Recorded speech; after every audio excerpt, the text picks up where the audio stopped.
Hi hello ಎಲ್ಲರಿಗೂ ನಮಸ್ಕಾರ. ನಾನಿವತ್ತು ಮಾಡುತ್ತಿರುವ ತರಗತಿ ಏನೆಂದರೆ ವಿಷಯದ ಹೆಸರು discrete mathematical structure subject code BCS 405A semester 4th semester engineering scheme 2022ರ ಸ್ಕೀಮ್ ಇರುವವರಿಗೆ ಇದು ಹೆಲ್ಪ್ ಆಗುತ್ತೆ.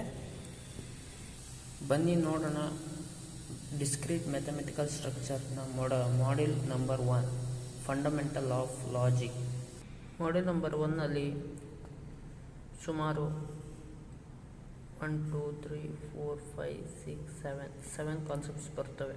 ಅದರಲ್ಲಿ number 1 basic connectives and truth tables, next logic equivalence, next the laws of logic, next the logical implications, rules of inference, the use of quantifiers, definitions and the proofs of theorems. ನೀವಿನ ನಮ್ಮ ಚಾನಲ್ಗೆ subscribe ಆಗಿಲ್ಲ ಅಂದರೆ ಈ ಕೂಡಲೇ subscribe ಆಗಿ. Fundamentals of logic, ಅದರಲ್ಲಿ prepositions. What is preposition? A preposition is a statement which in a given context is either true or false. ಅಂದರೆ ಈ ಪ್ರಿಪೋಸಿಷನ್ ಏನಂತ ಹೇಳುತ್ತೆ ಅಂದರೆ, ಗಿವನ್ ಕಂಟೆಕ್ಸ್ಟ್ ಒಂದು ವಿಷಯ ಕೊಟ್ಟಿದ್ದೀರ ಅಂದರೆ ಅದು ಟ್ರೂ ಆರ್ ಫಾಲ್ಸ್ ಅಂತ ನೋಡಬೇಕು. ಎಕ್ಸಾಂಪಲ್ ನೋಡೋಣ ಬನ್ನಿ. When a coin is tossed we get either head or tail. ಟ್ರೂನಾ ಫಾಲ್ಸಾ? ಟ್ರೂ ತಾನೆ? ಹೆಂಗೆ ಹೇಳಿ?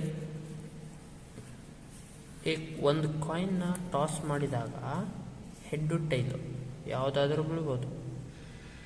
ಟ್ರೂನೇ. ನೆಕ್ಸ್ಟ್ ಅನ್ನದರ್ ಒನ್ ಎಕ್ಸಾಂಪಲ್ ನೋಡೋಣ ಬನ್ನಿ.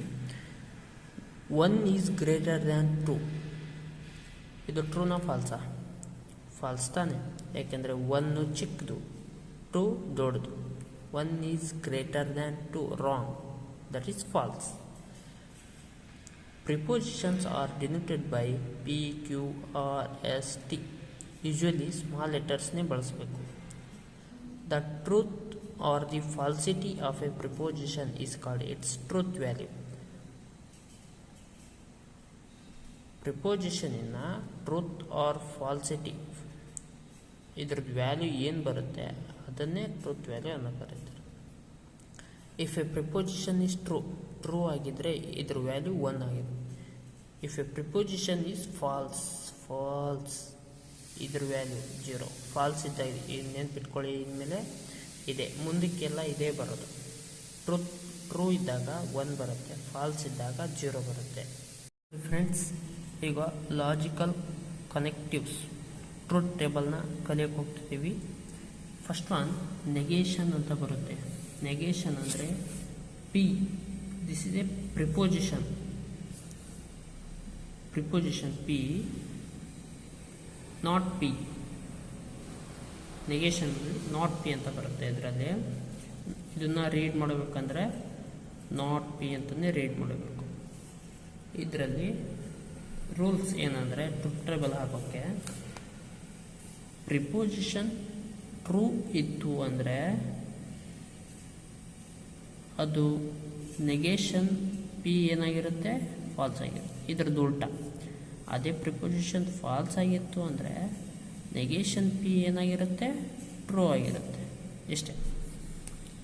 ಇಷ್ಟೇ ನೆನಪಿಟ್ಕೋಬೇಕಾಗಿದೆ. ನೆಕ್ಸ್ಟ್ ಕಂಜಕ್ಷನ್ ಅಂತ ಬರುತ್ತೆ.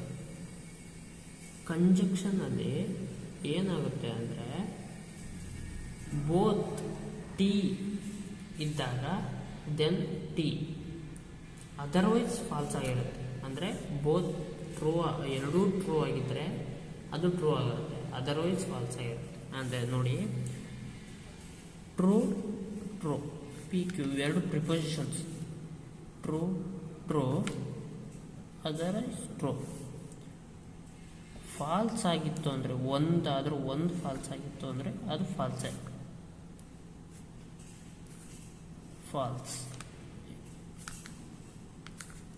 ಫಾಲ್ಸ್ ಇಷ್ಟು ಬರೆದ್ಬಿಟ್ರೆ ಮುಗೀತು. ನೆಕ್ಸ್ಟ್ ಡಿಸ್ಜಂಕ್ಷನ್ ಅಂದರೆ ಇದನ್ನು ಯಾವ ಥರ ಓದಬೇಕಂದ್ರೆ, ಕಂಜಕ್ಷನಲ್ಲಿ ಪಿ ಆ್ಯಂಡ್ ಕ್ಯೂ ಅಂತ ಓದಬೇಕು. ಆ್ಯಂಡ್ ಇದು ಆ್ಯಂಡ್.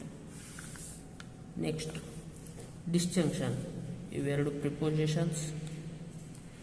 ಇದು ಪಿ ಆರ್ ಕ್ಯೂ, ಡಿಸ್ಜಂಕ್ಷನ್ನಲ್ಲಿ ಪಿ ಆರ್ ಕ್ಯೂ ಅಂತ ಓದಬೇಕಿದೆ. ಸಿಂಬಲ್ಸ್ ನೋಡ್ಕೊಳ್ಳಿ, ಸಿಂಬಲ್ಸ್ ಈ ಥರ ಇದೆ ಆ್ಯಂಡಲ್ಲಿ ಇದು.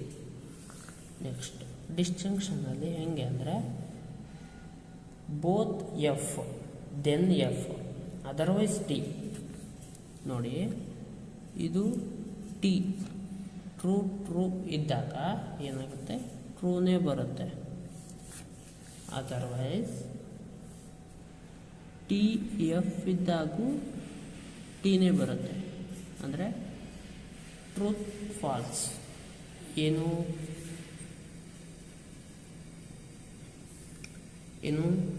ಅದರ ರೂಲ್ಸ್ ಏನು, ಬೋತ್ ಫಾಲ್ಸ್ ಆಗಿದ್ದರೆ ಅದು ಫಾಲ್ಸ್ ಆಗುತ್ತೆ. ಅದರ್ವೈಸ್ ಅಂದರೆ ಎರಡೂ ಫಾಲ್ಸ್ ಆಗಲಿಲ್ಲ ಅಂದರೆ, ಈಗ ಒಂದು ಟ್ರೂತ್ ಇದ್ದು ಇನ್ನೊಂದು ಫಾಲ್ಸ್ ಇದ್ದರೆ ಅದು ಟ್ರೂತ್ ಆಗುತ್ತೆ. ಈಗ ನೋಡಿ ಫಾಲ್ಸ್ ಟ್ರೂತ್, ಇದು ಟ್ರೂತೆ. ಈಗ ನೆಕ್ಸ್ಟ್ ಎರಡೂ ಫಾಲ್ಸ್ ಆಗಿದ್ದರೆ ಮಾತ್ರ ಫಾಲ್ಸ್ ಆಗುತ್ತೆ. ಆಯಿತಾ? Next conditional. ಕಂಡೀಷನಲ್ ಅಂದರೆ ಏನಿಲ್ಲ, ಪಿ ಎರಡು ಇದು ಇದರ ಸಿಂಬಲ್, ಕಂಡೀಷನಲ್ ಸಿಂಬಲ್ ಇದು. ಟ್ರೂತ್ ಏನಾಗುತ್ತೆ, ಕಂಡೀಷನಲ್ ಸಿಂಬಲಲ್ಲಿ true and false then F. ಮೊದಲು ಟ್ರೂ ಬಂದು ಆಮೇಲೆ ಎಫ್ ಫಾಲ್ಸ್, ಅಂದರೆ truth and falls.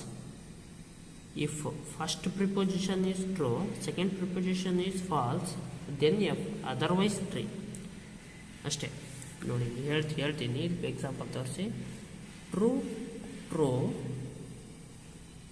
True true ಇದ್ದರೆ ಮಾತ್ರ ಟ್ರೂ. ಅದೇ ಟ್ರೂ ಫಾಲ್ಸ್ ಇದ್ದರೆ ಮಾತ್ರ ಫಾಲ್ಸ್. ಅದೇ ಎಫ್ ಫಸ್ಟ್ ಫಾಲ್ಸ್ ಬಂದು ಆಮೇಲೆ ಟ್ರೂ ಬಂದರೆ ಅದು ಟ್ರೂನೇ. ಈಗ ಫಾಲ್ಸ್ ಎರಡೂ ಫಾಲ್ಸ್ ಇದ್ದರೆ ಅದು ಟ್ರೂನೇ. ಅರ್ಥ ಮಾಡ್ಕೋಬೇಕು ಇಷ್ಟೇ. Next by conditional. By conditional ಅಂದರೆ ಏನಿಲ್ಲ, ಅದು ಸೇಮ್ ಇದೆ, ಬೋತ್ ಸೇಮ್ ದೆನ್ ಟಿ. ಆಯಿತಾ? ಎರಡೂ ಸೇಮ್ ಇದ್ದರೆ ಅದರ್ವೈಸ್ ಎಫ್. ಈಗ ಎರಡು ಒಟ್ಟು ಫಾಲ್ಸ್ ಆದರೂ ಆಗಿರಲಿ ಟ್ರೂ ಥರ ಆಗಿರಲಿ, ಎರಡು ಸೇಮ್ ಇದ್ದರೆ ಮಾತ್ರ ಟ್ರೂ. ಈಗ ಒಂದು ಟ್ರೂ ಇದ್ದು ಒಂದು ಫಾಲ್ಸ್ ಇದ್ದರೆ ಅದು ಫಾಲ್ಸ್. ಅದೇ ಸೇಮ್ ಇದ್ದರೆ ಮಾತ್ರ ಟ್ರೂ. ಆಯಿತಾ? ನೆಕ್ಸ್ಟ್ ಎಕ್ಸ್ಕ್ಲೂಸಿವ್ ಆರ್ ಅಂತ ಬರುತ್ತೆ. ಇಲ್ಲಿ ನೋಡಿದ್ರಲ್ಲ, ಡಿಸ್ಜಂಕ್ಷನಲ್ಲಿ ನೋಡಿದ್ರಲ್ಲ, ಅದರದ್ದೇ ಉಲ್ಟಾ ಆಗಿರುತ್ತೆ ಅಷ್ಟೆ. ಉಲ್ಟಾ ಅಂತಲ್ಲ, ನೋಡೋಣ ಬನ್ನಿ ಏನಂತ ಹೇಳ್ತೀನಿ ನೋಡಿ. Both same. ಬೈ ಕಂಡೀಷ್ನಲ್ಲಿಂದ ಉಲ್ಟಾ ಇದೆ, ಸೇಮ್. ನಮ್ಮ ಬೈ ಮಿಸ್ಟೇಕ್ ಮಾಡ್ಕೊಬಿಟ್ಟೆ. ಬೈ ಕಂಡೀಷ್ನಲ್ದು ಉಲ್ಟಾ ಏನಂದರೆ, ಬೋತ್ ಸೇಮ್ ಆಗಿದ್ದಾಗ ಫಾಲ್ಸ್ ಆಗುತ್ತೆ. ಬೋತ್ ಸೇಮ್ ಆಗಿದ್ದಾಗ ಫಾಲ್ಸ್. ಅದೇ ಟ್ರುತ್ತು ಫಾಲ್ಸು ಬಂದರೆ ಟ್ರೂ, ಫಾಲ್ಸು ಟ್ರುತ್ತು ಬಂದರೆ ಟ್ರೂ. ಅದೇ ಸೇಮ್ ಇದ್ದರೆ ಅದು ಫಾಲ್ಸ್. ಇಷ್ಟೇ. ಅರ್ಥ ಆಯ್ತಲ್ಲ ಮಕ್ಕಳೇ? ಒಂದು ಸಾರಿ ಬ್ರೀಫಾಗಿ ಹೇಳ್ತೀನಿ ನೋಡಿ ಮಕ್ಕಳೇ. negation P, this is negation P. change T ಅಂದರೆ true, F ಅಂದರೆ false. change truth to false and false to T, truth ಅಷ್ಟೇ negation ಅಂದರೆ. ನೆಕ್ಸ್ಟ್ ಕಂಜಂಕ್ಷನ್ ಅಂದರೆ P and Q both true, both ಎರಡೂ ಟ್ರೂ ಇದ್ದಾರೆ, ದೆನ್ ಅದ್ರ true ಆಗುತ್ತೆ answer, otherwise false ಆಗಿರುತ್ತೆ. Next P or Q both false ಆಗಿದ್ದರೆ then false ಆಗಿರುತ್ತೆ, ಅದರ್ವೈಸ್ ಟಿ ಆಗಿರುತ್ತೆ, ಅದರ ಫಾಲ್ಸ್ ಟ್ರೂ ಆಗಿರುತ್ತೆ. P Q truth false, true false. Then F first true ಬಂದು ಆಮೇಲೆ ಫಸ್ಟ್ನೇ ಪ್ರಿಪೊಸಿಷನ್ ಟ್ರೂ ಬಂದು ಸೆಕೆಂಡ್ ಪ್ರಿಪೊಸಿಷನ್ ಫಾಲ್ಸ್ ಇದ್ದರೆ ಮಾತ್ರ ಎಫ್ ಆಗಿರುತ್ತೆ. ಅದರ್ವೈಸ್ ಅಂದರೆ ಟ್ರೂ ಫಾಲ್ಸ್ ಫಾಲ್ಸ್ ಟ್ರೂ ಇದ್ದರೆ ಮಾತ್ರ ಟಿ ಆಗಿರುತ್ತೆ. ಇದೆ P Q both same then T. ಎರಡು ಸೇಮ್ ಇದ್ದರೆ ಮಾತ್ರ ಫಾಲ್ಸ್ ಟ್ರೂತ್ ಇದ್ದರೆ ಮಾತ್ರ ಟಿ ಆಗಿರುತ್ತೆ, ಅದರ್ವೈಸ್ ಫಾಲ್ಸ್ ಆಗಿರುತ್ತೆ.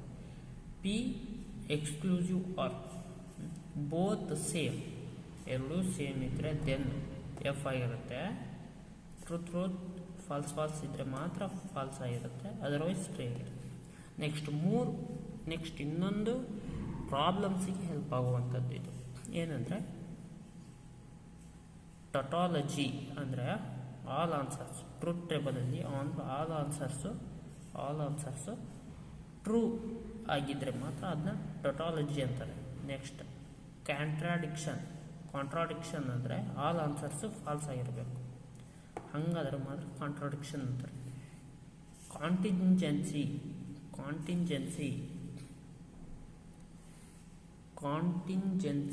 ಅಂದರೆ combination of truth and falls